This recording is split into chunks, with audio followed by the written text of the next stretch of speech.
Hi everyone, in this video I'm going to demonstrate the basics of creating a frame model using FrameCE.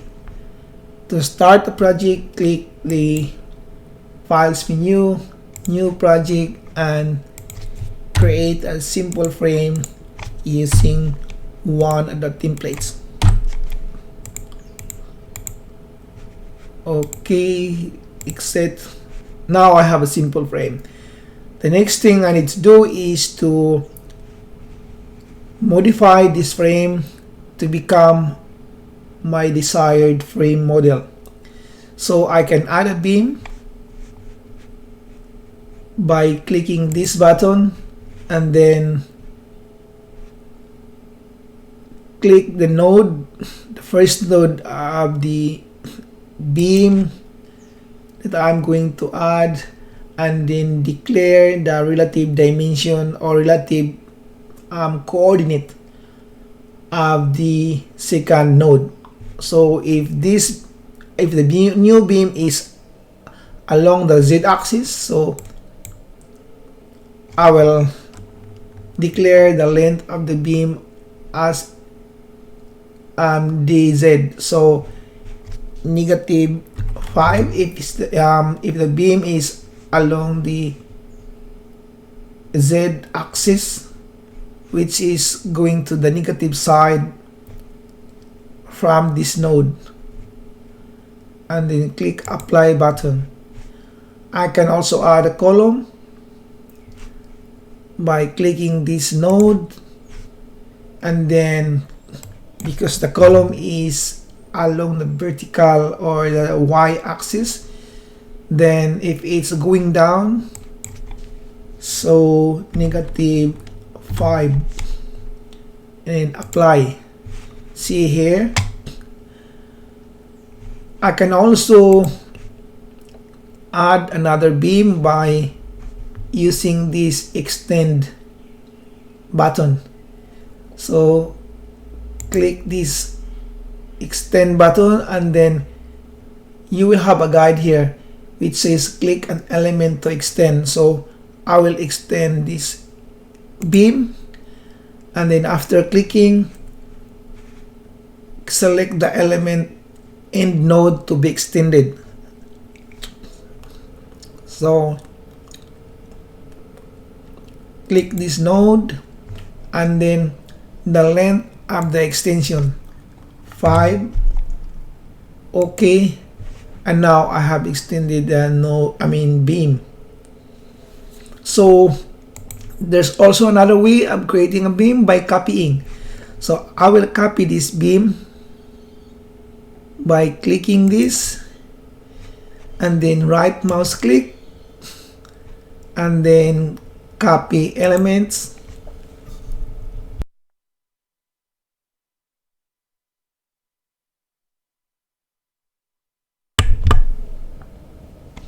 and then I have already selected the element, so I just go straight to OK, and then click the reference node. This reference node is like the node where you will hold the beam to be copied. So this is my reference node,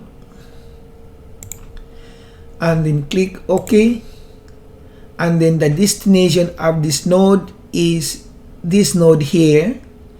So click, and then OK. Now I have copied this column. I can also add another element by clicking this button here. This is for creating an element using the existing nodes. So I will click the two nodes, and then right mouse click, and it's done. So if I don't need to add more elements, so I will click this exit button. Now you can see here there are different ways of creating an element, and it's up to you which button to use. Now as you can see here, these two nodes are supposed to be a support, but it doesn't have the support. So what I will do is to select these nodes and then right mouse click and then edit node properties. Now this window is to declare the properties of the node. So I will assume that this is a fixed support, okay, and I need to declare that it has a footing, because a support can be fixed but without a footing. So this is a support at the base, so there must be a footing, and then click apply button. Now I have the support. Now you can also change the coordinates of the node by clicking a node and then right mouse click and the same option, edit node properties. Now if you have only selected one node, then you can change the coordinates. So in this case, I will change the coordinate of x to, say for example, 5.5 and then click apply button. So you will see that the node coordinate here had changed. I can also change the node coordinate here, and then say for example I will change the node coordinate to -6 in Z axis, and then click apply button. So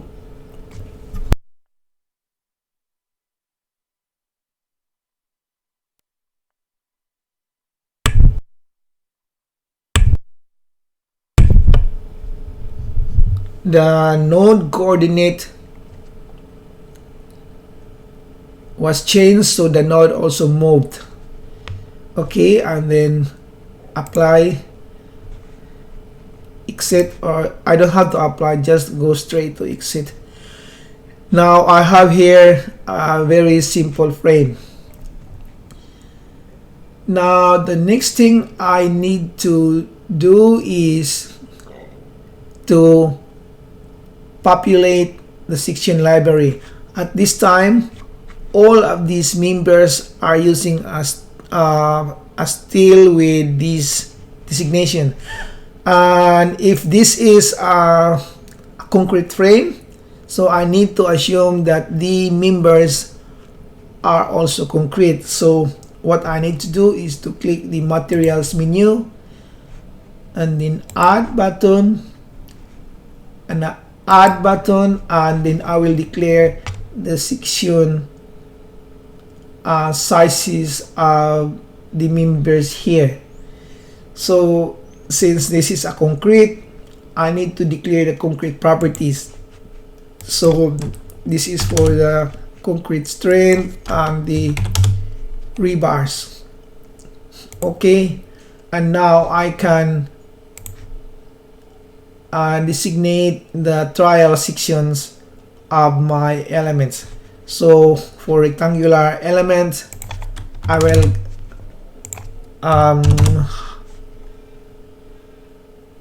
will designate one size, which is 300 by 600, and then add another section.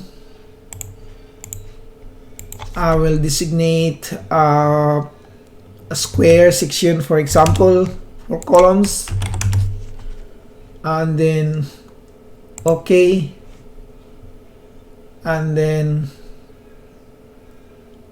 OK, and then now I have these three-dimensional members. Now the next thing I need to do is to declare the load cases. So to do that, click the loads menu and then create load button. By default, there are two load cases, did load and live load. If I need to add an earthquake load, I don't have to do it here. If it's wind load, then I can do here. So say for example, wind load, I will add wind load by clicking this add load cases, and then wind load is a primary load case. Wind. And if the load case includes the self weight, then I have to tick this box, and if it's not, then no. Then click add button. Now I have this third load case, which is the wind. Now I'm going to add the earthquake load case, which is a innovation from FrameCE. So I will not do from here, I will do it in another window. So, and if you click this new seismic load button, this window will pop up. Then this is only for automatic seismic loads. So I will designate the load case name as EQ, which stands for earthquake, and then declare the load factor of contributions from different loads, because in seismic load you have to add the did load of the framing system, and you can also add partial load from your live load. I will assume just 20% from live load, and then select the options here, select the angle of the load direction, and then click OK. Now I have the automatic loads created by FrameCE for earthquake.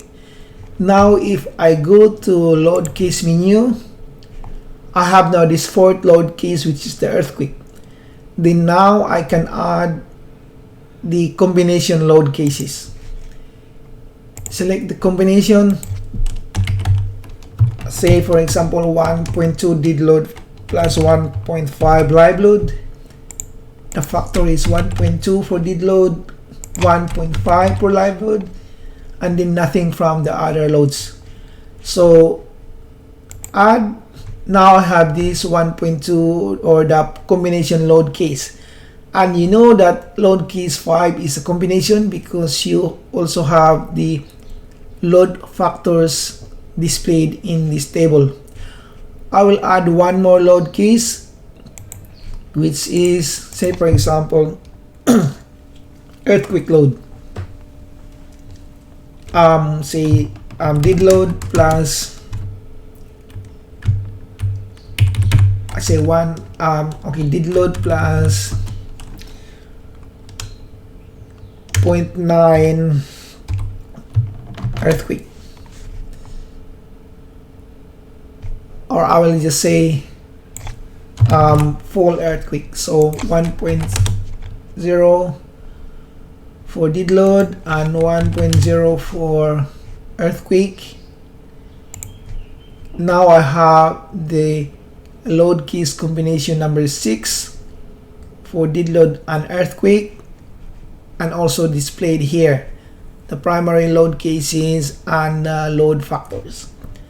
And then exit. Now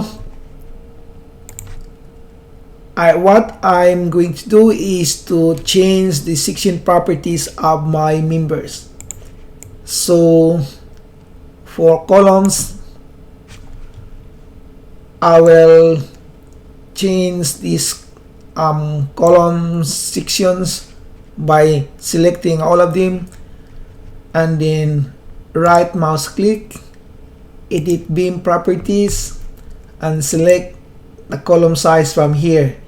So I will assume this size 350 square. Apply. Now the columns have been changed. Next is I will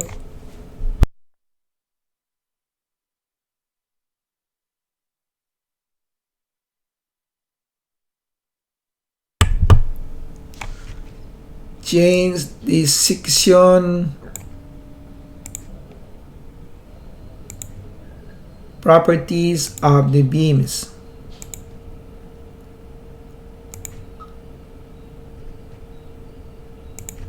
Okay, and then right mouse click, edit beam properties, then select size, apply. Now I have changed the beam sections. Next is I will create the slab loads. I will go back to stick model. Okay, so to create the slab loads, go to the loads menu and then create button and then declare the properties of the slab, the thickness and the dead load pressure. It says here dead load pressure because currently I am in dead load. If I were in the live load when I click the button, then I will have live load pressure here. Okay, so you can also declare if the slab is one way or two way, and then after this just move your mouse in the frame here and just click the highlighted slab to be created and then click here. Now I have the slab loads and it's after this click OK button and it's done. Next is I will go to the live load case. Now you can see here there is no loads shown because I haven't declared the live load in the slab. So what I need to do is to edit the slab and then select the slab and then declare the live load pressure here and then OK. Now I have the slab loads. Now to change the scale of the load, click this button and then just place the mouse on top of this negative button and the load scaling will gradually change. You can see here, and then if this is enough for you, then click this exit button. I can hide the slab loads. Okay, and I will show the three-dimensional model. Now you have everything. You have the loads, you have the members, and what you need to do is to analyze. You can go to analysis menu. You can click one of these three green buttons. I like to click this because it's convenient, and then it's done. So you can view the moment diagram, you can view the displacement, and so everything, all the stresses can be viewed using this member forces menu. So I will stop from here and I will create another video which is for design of members.